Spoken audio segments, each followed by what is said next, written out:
can start anything. ലോകത്ത് എന്ത് തുടങ്ങാനും ആർക്കും പറ്റും. Yes or no? പക്ഷേ ലോകത്ത് ഒരു പ്രൊജക്ടിനെ വിജയിപ്പിക്കാൻ only the winner and the successful person can finish the game. വിജയിക്കുന്ന ഒരുത്തന് മാത്രമേ തുടങ്ങിയ പ്രൊജക്ട് അവസാനിപ്പിക്കാൻ പറ്റൂ എന്ന തിരിച്ചറിവ് നമുക്ക് ഉണ്ടാവണം. അതുകൊണ്ട് തുടങ്ങിയ സാധനം നമ്മൾ അവസാനിപ്പിക്കണം, എൻഡ് വരെ കളിക്കണം. കാരണം winners never quit and quitters never win. ഈ ബോധ്യം ഉണ്ടാകാം. ഇൻഡസ്ട്രി മുന്നോട്ട് പോയി. ഒരു 3 വർഷം ഞങ്ങൾ പാർട്ട് ടൈം ആയിരുന്നു. പാർട്ട് ടൈം എന്ന് പറഞ്ഞാൽ ഏറ്റെടുത്ത പ്രൊജക്ടിന്റെ പല കാര്യങ്ങളും, അതായത് സമയം കൊടുത്തതുണ്ടായിരുന്നു, അസൈൻമെന്റ് ഏറ്റെടുത്തതുണ്ടായിരുന്നു. അപ്പൊ നമ്മൾ കൊടുത്ത വാക്ക് തെറ്റിക്കണ്ട നിലയിൽ അത് ചെയ്തു. പക്ഷെ ആഫ്റ്റർ കൊറോണ ഏകദേശം 2022 ആ കാലഘട്ടങ്ങളിൽ ഞാനൊരു ഫുൾ ടൈമർ ആയിട്ട് കടന്നു വന്നു. അതിന്റെ ഉള്ളിൽ തന്നെ ഏകദേശം എന്റെ ഓൾ ഓവർ ഇന്ത്യയിൽ തന്നെ പല സംസ്ഥാനങ്ങളിലും നെറ്റ്വർക്ക് ബിൽഡ് ചെയ്യാൻ പറ്റി. ഞാൻ ട്രെയിനിങ് നടത്തിയ പല സ്ഥലത്തും നമ്മളോടൊപ്പം സംസാരിച്ചു പോയ മിസ്റ്റർ ജുനൈദ് പറഞ്ഞു, ഇതിനേക്കാൾ ഒരു അധ്യാപകൻ കിട്ടുന്ന സമ്മാനം നല്ലൊരു കൈയടി RTC ജുനൈദ് സാർ കൊടുക്കാം. കാര്യം അദ്ദേഹം പറഞ്ഞ വാക്കിതാണ്, ഒരു സൈക്കിള് പോലും വാങ്ങാത്ത ഞാൻ ഇന്ന് 2 ലക്ഷറി കാറിലേക്ക് എന്റെ ലൈഫ് സ്റ്റൈൽ മാറ്റാൻ സഹായിച്ച കമ്പനിയുടെ പേരാണ് മൈ ലൈഫ് സ്റ്റൈൽ. ആ കമ്പനി കൊടുക്കാൻ പറ്റിയ ലീഡറുടെ പേരാണ് ഇസ്മായിൽ NTC. അതല്ലേ ഇതിന്റെ രസമുള്ള. സോ സീരിയസ്ലി തിരിച്ചറിയാൻ പറ്റുക, ഇതാണ് ജീവിതത്തിൽ പൈസ കൊണ്ട് വാങ്ങാൻ പറ്റാത്ത ഏറ്റവും വലിയൊരു സമ്പാദ്യമാണ് ഇതരന്റെ ജീവിതത്തിൽ നമ്മൾ കൊടുക്കുന്ന വെളിച്ചം. ആണോ അല്ലേ? ഇതരന്റെ അതരങ്ങളിൽ വിരിയുടെ പുഞ്ചിരിയാണ് നമ്മുടെ ജീവിതത്തിന്റെ ധർമ്മം. നമ്മുടെ കാരണത്താൽ ഒരാൾ രക്ഷപ്പെട്ടാൽ അതിന്റെ വാല്യൂ നിശ്ചയിക്കാൻ പറ്റൂല. ആണോ അല്ലേ? ഒരു പക്ഷേ യൂസുഫ് അലിയുടെ ലുലു മാളിൽ വർക്ക് ചെയ്ത 20 കൊല്ലമായിട്ടും ഇന്നും അതേ കൗണ്ടറിൽ തന്നെ വൃത്തി നിൽക്കുന്ന ആളുകൾ ഉണ്ടായിരിക്കാം. ഒരു പക്ഷേ അംബാനിയുടെ പമ്പിൽ എണ്ണയടിച്ച മനുഷ്യൻ 15ാമത്തെ കൊല്ലവും അതേ നട്ടുച്ചക്ക് അവിടെ തന്നെ കിടന്നിറങ്ങി അതേ ബാത്റൂമിൽ പോയിട്ട് അവിടെ തന്നെ പണിക്കാരനായി എണ്ണ അടിക്കുന്നുണ്ടാവും. ആണോ അല്ലേ? പക്ഷെ ഇവരൊക്കെ കോടീശ്വരന്മാരാണ് ഇന്ത്യയിൽ, കേരളത്തിൽ. പക്ഷേ മിസ്റ്റർ മുബീൻ മുഹമ്മദിന്റെ കൈ 10 കൊല്ലം പിടിച്ചു. ഇയാൾ ഇന്ന് കോടീശ്വരനാണ്, കോടിപതിയാണ്. That is power of direct designing. അപ്പൊ സീരിയസ്ലി തിരിച്ചറിയാനുള്ള പോയിന്റ് ഇത്രയേ ഉള്ളൂ. ഒരു യഥാർത്ഥ ഡയമണ്ട് എന്ന് പറഞ്ഞാൽ അവന്റെ സക്സസിന്റെ വാല്യൂ നിശ്ചയിക്കാൻ പറ്റില്ല. അപ്പൊ ലോകത്തിന്റെ പിക്ചർ മാറ്റാൻ ദൈവം നിയുക്തനാക്കിയ മനുഷ്യന്റെ പേരായിരിക്കും മൈ ലൈഫ് സ്റ്റൈൽ ഡയമണ്ട്. വേറെ ഒന്നും ചിന്തിക്കണ്ട. So if you want to be the diamond, അതാവാൻ നിങ്ങൾക്ക് താല്പര്യം ഉണ്ടെങ്കിൽ, if you want to be a successful person in my lifestyle, നിങ്ങൾ ജയിച്ചവനായി ചിന്തിക്കേണ്ടത് ഇപ്പോഴാണ്, വന്നിട്ടല്ല. വന്നിട്ട് ആർക്കും ചിന്തിക്കാൻ പറ്റും. Yes or no? നിങ്ങളെ കയ്യിൽ കോടികൾ വന്നതിന് ശേഷം കൊടുക്കാൻ നിങ്ങൾക്ക് പറ്റും, അതേപോലെ സമയം ഉണ്ടാക്കാൻ നിങ്ങൾക്ക് പറ്റും. പക്ഷേ അത് വരുന്നതിന് മുന്നേ യുക്തമാകുന്ന ഒരു ഫ്രീക്വൻസിയിലേക്ക്, പേഴ്സണാലിറ്റിയിലേക്ക്, ഹാബിറ്റിലേക്ക്, അങ്ങനത്തെ ഒരു ബിലീഫ് സിസ്റ്റത്തിലേക്ക് നിങ്ങൾക്ക് ആവാൻ അത് ഇന്ന് പറ്റിയവർക്ക് അന്ന് അതുണ്ടാവുള്ളൂ എന്ന് തിരിച്ചറിയുക. ഇൻഡസ്ട്രി മുന്നോട്ട് പോയ സമയത്ത് ഒരുപാട് ചോദ്യങ്ങൾ ഉണ്ടായിരുന്നു. ചോദ്യങ്ങൾ ഉത്തരങ്ങൾ ഗ്രൗണ്ട് ആക്കുക. ലീഡർമാരെ നമുക്ക് തരും. അത് മനസ്സിലായില്ലെങ്കിൽ ഗ്രൗണ്ടിലെ എക്സ്പീരിയൻസ് കിട്ടും. കാരണം experience is the best teacher. അത് നിങ്ങൾ പഠിച്ചുകൊണ്ട് മുന്നോട്ട് പോകുക എന്നത് തന്നെയാണ് ഇൻഡസ്ട്രിയിൽ മുന്നോട്ട് പോകാനുള്ളത്. സോ പഠിക്കുന്ന കാര്യം ഫസ്റ്റ്, ഗ്രൗണ്ടിലെ എക്സ്പീരിയൻസ് അത് സെക്കൻഡ്. അതേപോലെ തന്നെ വെരി ഇമ്പോർട്ടന്റ് ആയിട്ട് നമ്മൾ മുന്നോട്ട് പോകുന്നത് ആക്ഷൻ പാർട്ടിനകത്താണ്. ഈ ബിസിനസ്സിൽ നമ്മൾ എടുക്കേണ്ട ആക്ഷൻ എടുത്തേക്കണം. കാര്യം എന്താ? നമ്മൾ മെയിൻ ആയിട്ട് ഈ ബിസിനസ്സിനകത്തുള്ള മെയിൻ പ്രശ്നം എന്ന് പറഞ്ഞാൽ അത് അപ്ലൈന്റെ ബിസിനസ് അല്ലേ, ഡൗൺലൈന്റെ ബിസിനസ് അല്ലേ? ആണോ അല്ലേ? ഇതിന്റെ മെയിൻ പ്രശ്നം അതാ, റെസ്പോൺസിബിലിറ്റി ഏറ്റെടുക്കില്ല. ഇതാ മെയിൻ ആയിട്ട് വരുന്നത്. ഫോർ എക്സാമ്പിൾ, നിങ്ങൾ ചിന്തിക്കുക, തൊട്ട് ഇവിടെ റൂം ഞാൻ കാണിച്ചിട്ട് പറയാണ്, ഈ റൂമിനകത്ത് വലിയ തീജ്വാല കത്തുന്നുണ്ട്.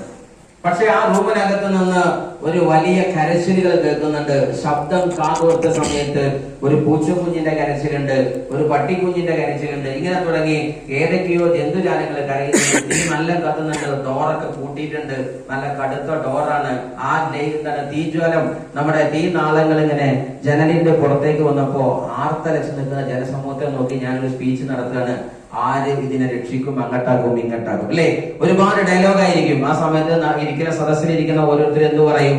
ഫോർ എക്സാമ്പിൾ, ഇവര് പറയാൻ സാധ്യതയുണ്ട്, നമുക്കൊന്ന് എന്ത് ചെയ്യാം, നല്ല എന്താ പറയാ, ഹാമർ കൊടുത്തിട്ട് വേണമെങ്കിൽ വാതിൽ അടിച്ചു പൊട്ടിക്കുക, ഹാമർ ഞാൻ കൊണ്ടുവരാൻ ഓർഡർ ചെയ്യട്ടെ, അല്ലെ?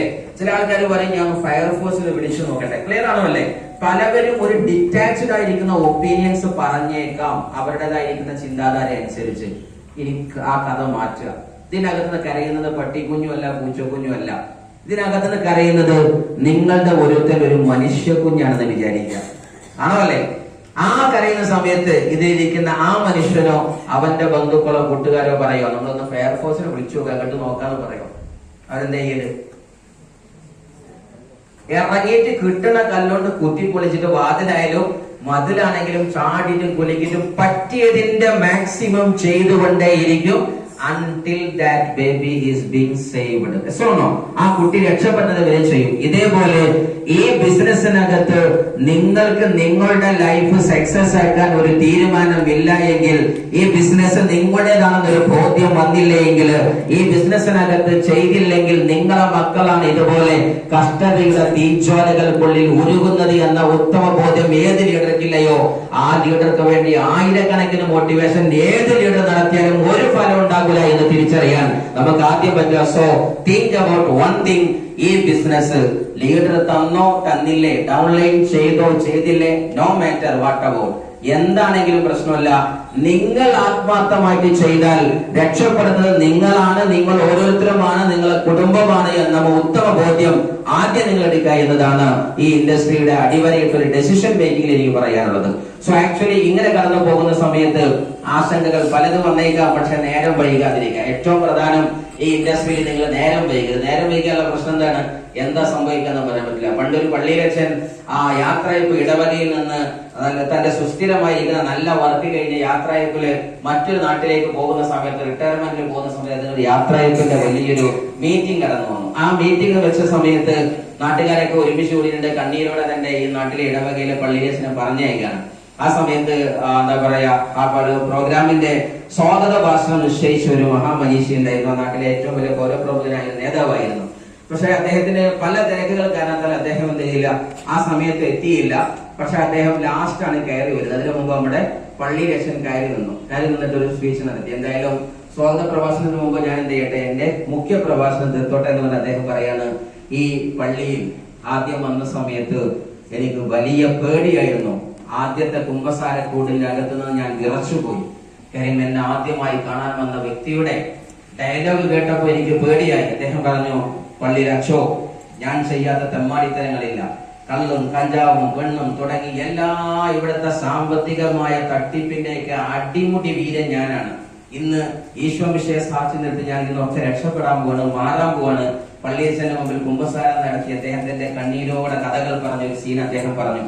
ആ വരി കേട്ടപ്പോ എനിക്ക് തന്നെ പേടിയായി. അദ്ദേഹം കാട്ടിക്കൂട്ടിയ പൈശാചികത കണ്ടിട്ട് ഇത്രയും വലിയ പിശാചിന്റെ നഗരത്തിൽ ഞാൻ ഇനി പള്ളിയിലച്ഛനാകണമെന്ന് പോലും എനിക്ക് തോന്നിപ്പോയി. പക്ഷെ പിന്നീട് എല്ലാവരുടെയും സഹകരണം കൊണ്ട് ഈ നാടിനെ സമുദ്രിക്കാൻ എനിക്ക് പറ്റുന്നൊക്കെ പറഞ്ഞ് ജനക്കെ കൈയടിച്ചു, പ്രസംഗം. അങ്ങനെ ഓരോരുത്തരുടെ സ്പീച്ചും കഴിഞ്ഞിട്ട് നമ്മുടെ മെയിൻ നേതാവ് പാഞ്ഞു വരുന്നുണ്ട്. സോറി മൈ ഡിയേഴ്സ്, ഞാൻ കുറച്ച് നേരം വെയിറ്റ് പോയതാണ്, നോ പ്രോബ്ലം എന്നൊക്കെ പറഞ്ഞ് അദ്ദേഹം ഫസ്റ്റ് സ്വാഗതം കഴിഞ്ഞതല്ലേ, സ്വാഗതത്തിന്റെ സമയം ഏതായാലും ശരി, ഞാൻ എന്തൊരു ആശംസിക്കട്ടെ എന്ന് പറഞ്ഞ് ആ മഹത്തായ നാട്ടിലെ നേതാവിനെ എന്ന് പറഞ്ഞിട്ടു, ഞാൻ ഇന്ന് ഇവിടെ വരാതിരിക്കാൻ പാടില്ല, എന്ത് വില കൊടുത്തും ഞാൻ ഇവിടെ വരേണ്ടവനാണ്. കാരണം ഞാനും പള്ളിയിലച്ഛനും തമ്മിൽ ഒരു മഹത്തായ ബന്ധമുണ്ട്. ബന്ധമെന്ന് ചോദിച്ചാൽ അച്ഛൻ ഓർമ്മയുണ്ടായിരിക്കും.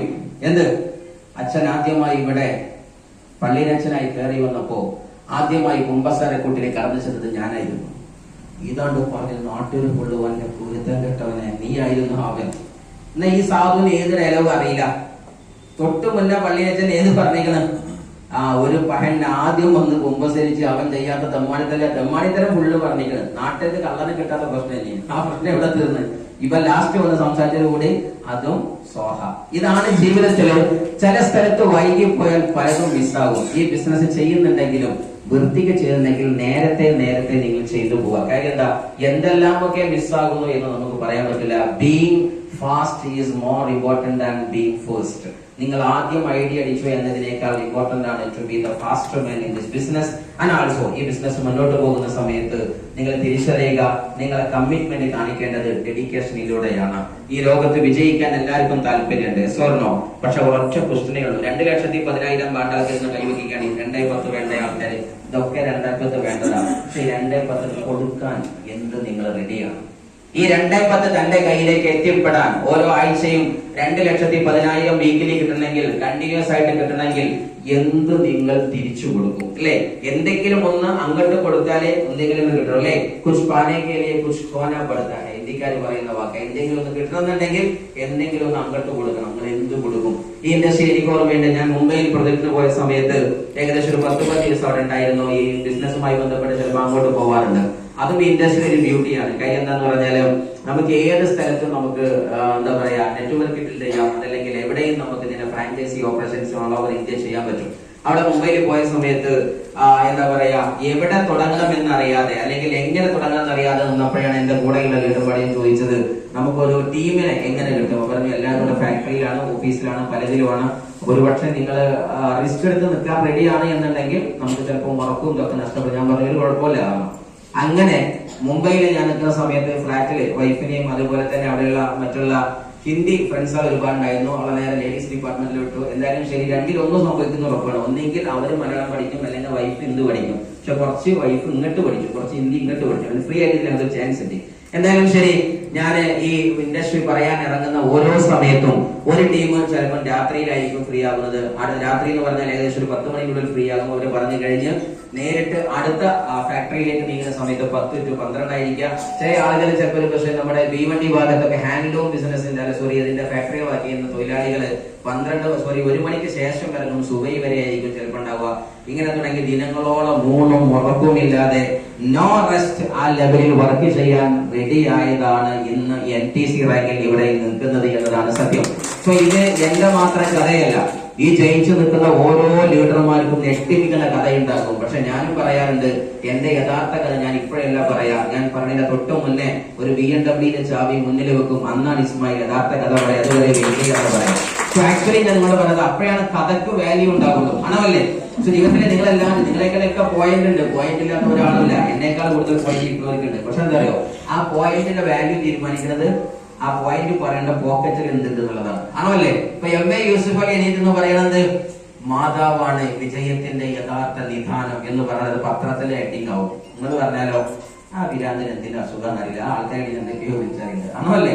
രണ്ടും ഡയലോഗ് ഒന്നാണ്. പക്ഷെ പറയുമ്പോൾ എന്ത് വേണം? കനം വേണമെങ്കിൽ പോക്കറ്റിന് കനം വേണം. സോ സമൂഹത്തിന്റെ വാല്യൂ നിശ്ചയിക്കുന്നത് എന്താണ്? Money is the power and money is the king. ഇതുണ്ടാക്കിയിട്ട് നിങ്ങൾ തെറ്റു പറഞ്ഞാൽ പോലും അതിനെ മാന്യമായ രൂപത്തിൽ വിധാനിക്കാനും വ്യാഖ്യാനിക്കാനും മാധ്യമങ്ങൾ റെഡിയാണ്. സോ ജീവിതത്തിൽ വിജയിക്കുന്നവന് ഏറ്റവും ഫസ്റ്റ് പ്രൊജക്ട് ആണ് ഡയറക്ട് സെല്ലിംഗ് ഇൻഡസ്ട്രി. അതിലെ ഏറ്റവും 1ാം നമ്പർ കമ്പനിയാണ് MI ലൈഫ്സ്റ്റൈൽ എന്ന് മാത്രമല്ല, ഈ ഇൻഡസ്ട്രി മുന്നോട്ട് വെക്കുന്ന 2-3 ബ്യൂട്ടിഫുൾ ഓപ്പർച്യൂണിറ്റി കാര്യങ്ങൾ മാത്രം പറഞ്ഞ് ഞാൻ അവസാനിപ്പിക്കുന്നു. ഫസ്റ്റ് വൺ, വരാൻ പോകുന്ന യുഗത്തിനെ ബേസ് ചെയ്ത് സഞ്ചരിക്കുന്നവരാണ് ആ യുഗത്തിന്റെ വക്താവാകുന്നത്. ആണോ അല്ലേ? ആക്ച്വലി നിങ്ങൾ ആലോചിച്ച് നോക്കുക, ഇതില് STD ബൂത്ത് കച്ചവടം ചെയ്ത ആൾക്കാർ ആരെങ്കിലും ഉണ്ട്? STD ബൂത്ത് അതൊരു വലിയൊരു ബിസിനസ് മേഖലയായിരുന്നു. ആണോ അല്ലേ? കോൺഫറൻസ് കോളുകൾ അത് ഇതൊക്കെ. ആണോ അല്ലേ? ഇന്ന് STD ബൂത്ത് ഒരു കച്ചവടമാണോ? അല്ല. പണ്ട് കാലത്തുണ്ടായ പല ബിസിനസ്സും ഇന്ന് അസ്തമിച്ചിട്ടുണ്ട്. ക്ലിയർ ആണോ അല്ലേ? കാലക്രമേണ ബിസിനസ്സുകൾ മാറി വരും. ക്ലിയർ ആണോ അല്ലേ? ഡയറക്ട് സെല്ലിംഗ് ഇൻഡസ്ട്രി ആണ് നെക്സ്റ്റ് ലോകത്തിലെ ഏറ്റവും വലിയ പ്രൊജക്ട് എന്ന് പറഞ്ഞത് 176 രാജ്യങ്ങളും അതിൻ്റെതായിരിക്കുന്ന ഏറ്റവും വലിയ പ്രൊഫഷണൽ താരങ്ങളുമാണ്. അതിന്റെ എക്കണോമിക്കൽ സയന്റിഫിക് പാനലാണ്. വേൾഡ് ഇക്കോണമിക് ഫോറം എന്ന് പറയുന്ന ലോകത്തിലെ ഏറ്റവും വലിയ രാജ്യത്തിന്റെ ഇക്കോണമി റവല്യൂഷൻ കൺസെപ്റ്റ് എവിടേക്ക് പോകണമെന്ന് വിധിയേക്ക് നടത്തിയ 30 സയന്റിസ്റ്റുകൾ ഒരേ സ്വരത്തിൽ അടിവരയിട്ട് പറഞ്ഞ കാര്യം എന്ന് പറയുന്നത്, വരാൻ പോകുന്ന യുഗത്തിലെ മൾട്ടി മില്യൺസിനെ ക്രിയേറ്റ് ചെയ്യുന്ന പ്രോജക്റ്റിന്റെ പേര് ഡയറക്ട് സെല്ലിംഗ് ഇൻഡസ്ട്രി. നമ്മുടെ പ്രോജക്റ്റ് ആണ്. ആക്ച്വലി അവർ പറഞ്ഞു വെച്ചത് ഡയറക്ട് സെല്ലിംഗ് ഇൻഡസ്ട്രിയെ കുറിച്ചാണെന്നുണ്ടെങ്കിൽ തൊട്ടപ്പുറത്തെ ഇക്കണോമിക്കൽ റവല്യൂഷൻ അടുത്ത ഒരു വരി പറഞ്ഞു. ആ വരി ഇങ്ങനെയാണ്: ഇനി അങ്ങോട്ട് IT സെക്ടർ എവിടെ അവസാനിക്കുന്നുവോ, ബില്യണേഴ്സ് എവിടെ അവസാനിക്കുന്നുവോ, അവിടെ ജന്മമുള്ള ടീമിന്റെ പേരാണ് ട്രില്യണേഴ്സ് എന്ന് പറയുന്ന ടീം. $1 ട്രില്യൺ ഇൻഡസ്ട്രി ലോകത്തിന് സമ്മാനിക്കുന്ന പ്രോജക്ട് എന്ന് പറയുന്നത് വെൽനസ് ഇൻഡസ്ട്രി ആണ്. അതും കൈയടക്കി വെച്ച കമ്പനിയുടെ പേരാണ് MI ലൈഫ്സ്റ്റൈൽ എന്ന് നിങ്ങൾ തിരിച്ചറിയാൻ പറ്റുക. ആക്ച്വലി നിങ്ങൾ തിരിച്ചറിയാനുള്ളത്, നമ്മൾ 4-5 പ്രോജക്റ്റിന്റെ പാർട്ടാണ്. ഒന്ന് ഡയറക്ട് സെല്ലിംഗ് ഇൻഡസ്ട്രിയുടെ, മറ്റൊന്ന് വെൽനസിന്റെ, ഇ കൊമേഴ്സിന്റെ, അതേപോലെ തന്നെ എഡ്യൂടെക് ഇൻഡസ്ട്രിയുടെ, അതേപോലെ തന്നെ അഗ്രോ ഡിപ്പാർട്ട്മെന്റിലേക്ക് വരുമ്പോൾ അഗ്രികൾച്ചർ അല്ലെങ്കിൽ ഓർഗാനിക് ഫാമിംഗ് എന്ന് പറയുന്ന പ്രോജക്റ്റിന്റെ, അതേപോലെ തന്നെ നെറ്റ്വർക്ക് മാർക്കറ്റിംഗിന്റെ, അതേപോലെ തന്നെ മൾട്ടി ലെവൽ മാർക്കറ്റിംഗിന്റെ. ഇങ്ങനെ തുടങ്ങി മാർക്കറ്റിംഗ് ഡിഫറെന്റ് ആണ് പലതും. അത് നിങ്ങൾ ലീഡർമാർ നിങ്ങൾക്ക് പറഞ്ഞു തരും.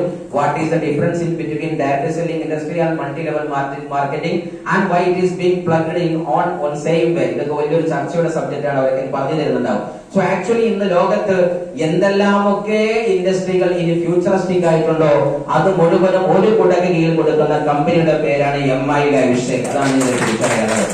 സോ നമുക്ക് ഒറ്റയടിക്ക് എല്ലാം കിട്ടിയിരിക്കണം. ഇതിനകത്ത് നല്ല പൈസ വേണ്ടവൻ പൈസയെ ചൂസ് ചെയ്യാം. ഈ സ്റ്റേജിൽ വരുന്ന ആൾക്കാർ പലതും പറയും. ചില ആൾക്കാർ തനിക്ക് കിട്ടിയ കാറാകും, ചില ആൾക്കാർ കിട്ടിയ പൈസയാകും. അവരെ സംബന്ധിച്ചോളം ആ പൈസയും കാറും വലുതാകും. അത് ആദ്യം മനസ്സിലാക്കുക. ഒരു പക്ഷെ കയറി വരുന്നവൻ ഓൾറെഡി 100 കോടിയുടെ അസറ്റ് ഉള്ളവനായിരിക്കും. അവരോട് വന്നിട്ട് ഈ സ്റ്റേജിമത്തെ ആള് പറഞ്ഞത് എന്റെ ജീവിതത്തിലെ ഏറ്റവും വലിയ സ്വപ്നമായിരുന്നു ഒരു കാർ, ഒരു ലക്ഷറി കാർ, ഇന്ന് ഞാൻ നമ്മൾ ആൾട്ടോ ഐട്ടാണ് ഉപയോഗിക്കുന്നത്, അല്ലെങ്കിൽ എന്തെങ്കിലും ഹ്യൂണ്ടായി ഐട്ടാണ് ഉപയോഗിക്കുന്നത് പറഞ്ഞാൽ അവൻ പറയും ഞാൻ പ്ലാൻ കേൾക്കാൻ വന്നത് എന്റെ ഫോർച്യൂണറിലാണ്. അവൻ പറഞ്ഞ സംഭവം ഇതാണ്, ഇവന്റെ എന്തിനാണ് ഞാൻ കേൾക്കുന്നത്? ആണോ അല്ലേ? ഇത് തോന്നിയേക്കാം. പക്ഷെ ആ സുഹൃത്ത് മനസ്സിലാക്കാത്ത ഒരു സാധനമുണ്ട്. ഇന്ന് നീ വന്ന ഫോർച്യൂണറിനേക്കാൾ ആയിരക്കണക്കിന് ഫോർച്യൂണർ സമൂഹത്തിന് വാങ്ങിക്കൊടുക്കുന്ന ലീഡറാണ് ഇന്ന് ഈ നിൽക്കുന്ന സിറ്റ് എടുത്തത് എന്ന് അവർക്ക് തിരിച്ചറിയാം. അതുകൊണ്ട് ഇവിടെ പറയപ്പെടുന്ന ഓരോ പോയിന്റിനും പല അർത്ഥങ്ങളുണ്ട്. നിങ്ങൾ ഇഷ്ടപ്പെട്ട് മനസ്സിലാക്കി കേട്ടാൽ ഇത് വിശാലമായി മനസ്സിലാകൂ. നിങ്ങൾക്ക് വേണ്ടത് ഇവിടെ പൈസയാണോ, പൈസയുടെ ഭാഗങ്ങൾക്ക്, ആരോഗ്യമാണോ ആ ഭാഗങ്ങൾക്ക്, അതല്ല പേഴ്സണാലിറ്റി ഡെവലപ്മെന്റ്. ഇവിടെ നിന്ന് സംസാരിക്കുന്നത് ഫോർ എക്സാമ്പിൾ എന്റെ വൈഫ് ഭംഗിയിൽ സംസാരിച്ചു, അവിടെ ലേഡീസിന്റെ സെഷൻ ഒക്കെ ചെയ്യാറുണ്ട്. പക്ഷെ അഭിമാനമുണ്ട്, ഇന്ന് കോളേജിലായാലും എന്റെ കുട്ടിയുടെ പഠനവുമായി ബന്ധപ്പെട്ട വൈഫ് പറഞ്ഞു എന്റെ ഒരു ആഗ്രഹമായിരുന്നു എന്റെ നാട്ടിലെ ഏറ്റവും വലിയ പണക്കാര കുട്ടികൾ ഏത് സ്കൂളിൽ പോകുന്ന അവിടെ ഇസ്മായിലിന്റെ മോള് പറഞ്ഞത് എന്റെ ഒരു വാശിയായിരുന്നു. അത് ഉണ്ടായത് ഈ മൈലൈസയിലെ പ്രൊജക്ടുകൊണ്ടാണ്.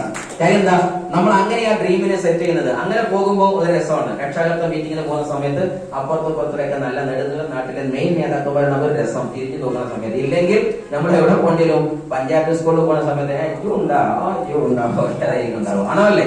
ഇത് അങ്ങനെയല്ല, രസകരമായിട്ട് ചെല്ലുക. അത് ഭയങ്കര ത്രില്ല.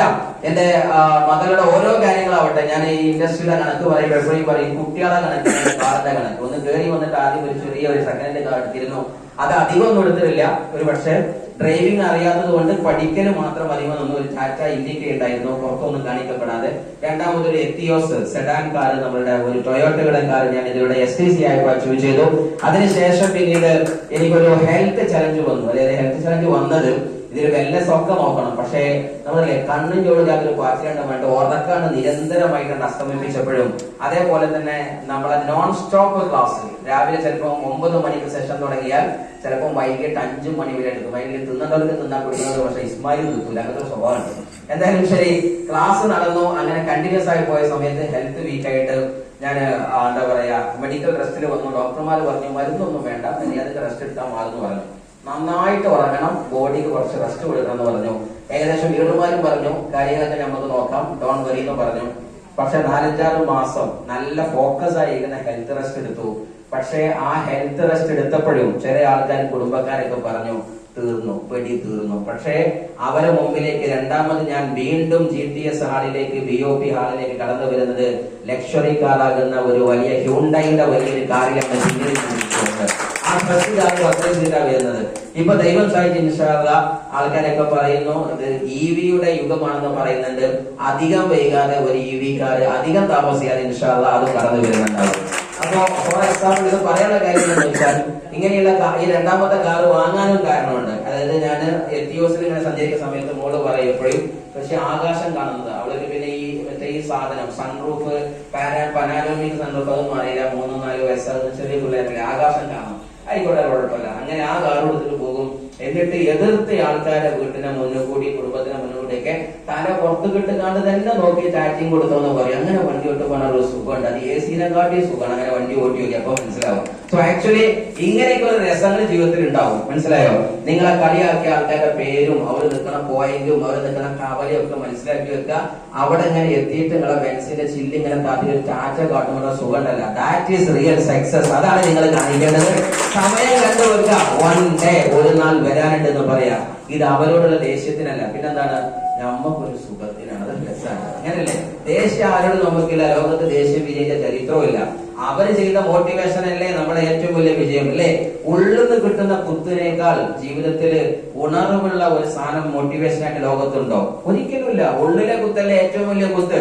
പുറമക്കാര് കളികളെക്കാട്ടിയും വലിയ കളികൾ എടുത്തതാ കുടുംബത്തിലാണ് അല്ലേ? പണ്ടൊരിക്കല് നമ്മുടെ ഇരുമ്പും സ്വർണവും തമ്മിൽ ജ്വല്ലറിയുടെ ഭാഗത്ത് വെച്ച് കണ്ടുമുട്ടി. ആ സമയത്ത് ഇരുമ്പിനോട് സ്വർണം ചോദിച്ചു, സുഹൃത്തെ ഞാനും നീയും ഒരു പ്രത്യേക മെറ്റലാണ്, മെറ്റാനിക്കാകുന്ന ഒരു ലോഹം ഡിപ്പാർട്ട്മെന്റിൽ പെട്ടതാണ്. പക്ഷേ ഞാൻ എപ്പോഴും ശ്രദ്ധിക്കാറുണ്ട്, എന്നെ ഇരുമ്പ് കൊണ്ട് അടിക്കുന്ന സമയത്ത് ഞാൻ മിണ്ടാണ്ടിരിക്കാറുണ്ട്. പക്ഷേ നിന്നെ ഇരുമ്പ് കൊണ്ട് അടിക്കുമ്പോൾ, അതായത് സ്വർണത്തിനെ പണിയെടുക്കുന്നവർ കയ്യിൽ വെക്കുന്ന ചുറ്റിക ഒരു ഇരുമ്പായിരിക്കും. ക്ലിയർ? അതേപോലെ തന്നെ നിങ്ങൾ ഇൻഡസ്ട്രിയൽ വർക്കിന് പോയാൽ അവിടെ ഇരുമ്പിനെ മുറിക്കുന്നത് ഒരു ഇരുമ്പ് കൊണ്ടാണ്. ക്ലിയർ ആണോ അല്ലേ? അവിടെ നിന്നെ അടിക്കുമ്പോ നീ കരയുന്നു, ഭയങ്കര ശബ്ദവും. പക്ഷെ എന്നെ മേടുമ്പോ ഞാൻ കരയുന്നില്ല, ഒച്ച ഉണ്ടാക്കുന്നില്ല. എന്താ നിനക്ക് മാത്രം ഇത്ര വേദന ചോദിച്ചു.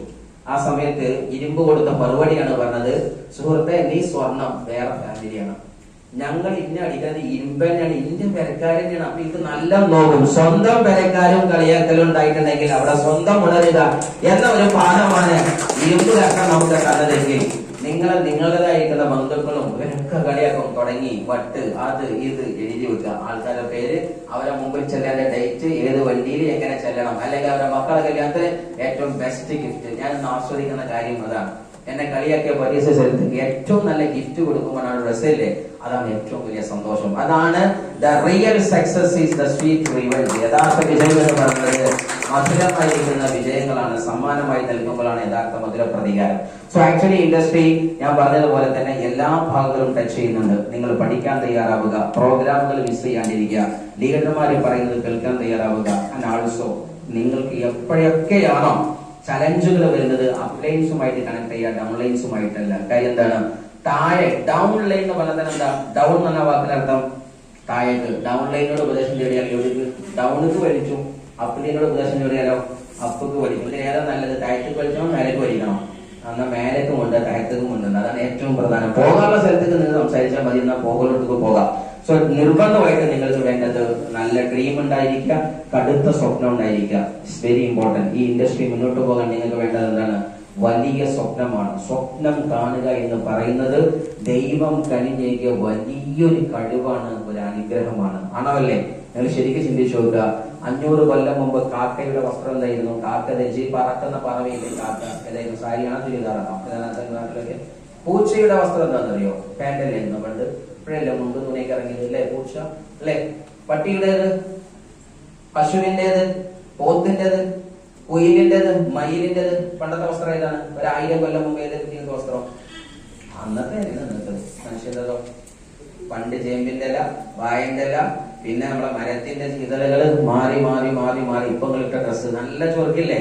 ഒരു 5 കൊല്ലം കഴിഞ്ഞ് ഈ ഫോട്ടോ നോക്കണ്ടി വൃത്തിയിട്ട ഡ്രസ്സ് ധരിക്കാൻ അത് വരെ ഉണ്ടാവും അല്ലെ? നമുക്ക് ജീവിതത്തിൽ എപ്പോഴും പുതിയാപ്പിള ഇറങ്ങിയ സമയത്ത് അന്നത്തെ ഏറ്റവും വലിയ മോഡലല്ലേ? നിങ്ങൾ പുതിയാപ്പിളക്കൊക്കെ ഒന്ന് നോക്കിക്കണം, അപ്പൊ നോക്കിക്കണം. ആ ഫോട്ടോ എടുത്ത് കീറിയിട്ട് നമ്മള് അതിനകത്ത് ഒന്നും കാണിച്ചിട്ടുണ്ടെന്ന് ആണോ അല്ലേ? സോ ആക്ച്വലി എന്നും ഡെവലപ്പ് ആകുന്ന ലോകത്തിലെ ഏക creation that is human being. അവരാണ് ആര്? മനുഷ്യന്മാർ. നിങ്ങൾ ഇന്നത്തതിനേക്കാൾ നാളെ മാറുന്നില്ലെങ്കിൽ ഇരുകാലി മൃഗം മാത്രമാണ്. You are not a human being. So if you want to be the human being must change each and every moment and be the real human by dreaming and much more dreams. നിങ്ങൾ സ്വപ്നം കണ്ട യഥാർത്ഥ മനുഷ്യനായി മാറുക. That is very important. അതുകൊണ്ട് ഓരോ സെക്കൻഡിലും സ്വപ്നം കാണാം. സ്വപ്നം കണ്ടവനാണ് നമ്മൾക്ക് AC തന്നത്, അവനാണ് ഈ മൈക്ക് തന്നത്. അവൻ കണ്ട സ്വപ്നത്തിലാണ് നമ്മൾ പല ജീവിതത്തിൽ പല ആളുകൾക്ക് ജീവിതം കൊടുക്കുന്നത്. ആണോ അല്ലേ? സോ സ്വപ്നം കാണുക എന്ന് പറഞ്ഞാൽ തന്നെ ആ വാക്കിനർത്ഥം ദൈവത്തിന്റെ വരദാനമായ കഴിവിനെ ഈ ലോകത്തിന് കൊടുക്കാൻ തീരുമാനിച്ചവരെ സ്വപ്നം കാണാൻ പറ്റൂ. അതുകൊണ്ട് ബി എ ഡ്രീമർ. നിങ്ങൾ സ്വപ്നം കാണുന്നവനായി മാറുക. നിങ്ങളുടെ കൈകൾ രക്ഷപ്പെടുന്ന ആയിരങ്ങളെ നിങ്ങൾ സങ്കല്പിക്കുക. എപ്പോഴും മനസ്സിലാക്കുക, ദ റിയൽ വിന്നിംഗ് എന്ന് പറയുന്നത് 10,000 ഇങ്ങനെ ഒരുമിച്ച് കൊടുത്ത സദസ്സിൽ നിങ്ങൾ എണീറ്റ് നിന്ന് ഈ ആയിരക്കണക്കിന് ആളുകൾ വിരൽ ചൂണ്ടിക്കൊണ്ട് സ്വപ്നമില്ലാത്ത സമയത്ത് എന്റെ നേരയിലേക്ക് ഈ സ്വപ്നം കാണിച്ചു തന്ന മനുഷ്യനാണ് എന്റെ യഥാർത്ഥ ഗെയിം ചേഞ്ചർ എന്നൊരു നാൾ നിങ്ങളെ കുറിച്ച് പറയുന്നവോ, that day you are a diamond. അന്നാണ് നിങ്ങൾ ഒരു ഡയമണ്ട് ആയി മാറുന്നത്. അന്നാണ് നിങ്ങൾ ഒരു സക്സസ്ഫുൾ പേഴ്സണാലിറ്റി ആയി മാറുന്നത്. അതുകൊണ്ട് കാത്തിരിക്കാൻ നല്ല നാളുകൾക്ക്. The better is yet to become. നല്ലത് ഇനിയും വരാനുണ്ട്. ബെസ്റ്റായ സമയം നിങ്ങൾക്ക് ദൈവം കഴിഞ്ഞിട്ടുണ്ട്. അതുകൊണ്ടാണ് ദൈവം നിങ്ങളെ ഹാളിൽ എത്തിച്ചത്. നിങ്ങളെ ലീഡർ അല്ല എത്തിച്ചത്. ആരാ എത്തിച്ചത്? മുകളിലെ പ്ലാനറാ. മൂപ്പർക്ക് ഒരു പ്ലാൻ നിങ്ങളെ കൊണ്ടുണ്ട്. ഈ ബിസിനസ്സിനകത്ത് ഒരു സ്പേസ് ഉണ്ട്. അതുകൊണ്ട് അത് വിശ്വസിക്കുക, പഠിക്കാൻ തയ്യാറാവുക. വരാൻ പോകുന്ന യുഗങ്ങളൊക്കെ ഇനി ഗവൺമെന്റിന്റെ ഭാഗം ലീഡർമാര് പറഞ്ഞു, അതേപോലെ തന്നെ സാധ്യതകളുടെ ഭാഗങ്ങളൊക്കെ പറഞ്ഞു. പഠിച്ചുകൊണ്ടേ മുന്നേറുക. ഈ ഇൻഡസ്ട്രിയിൽ നിന്ന് ഓൾ ഓവർ ഇന്ത്യയിൽ തന്നെ തെറ്റില്ലാത്ത ടീമുണ്ട്. ഒരു സിംഗിൾ ID അടുത്ത കാലത്താണ് NTC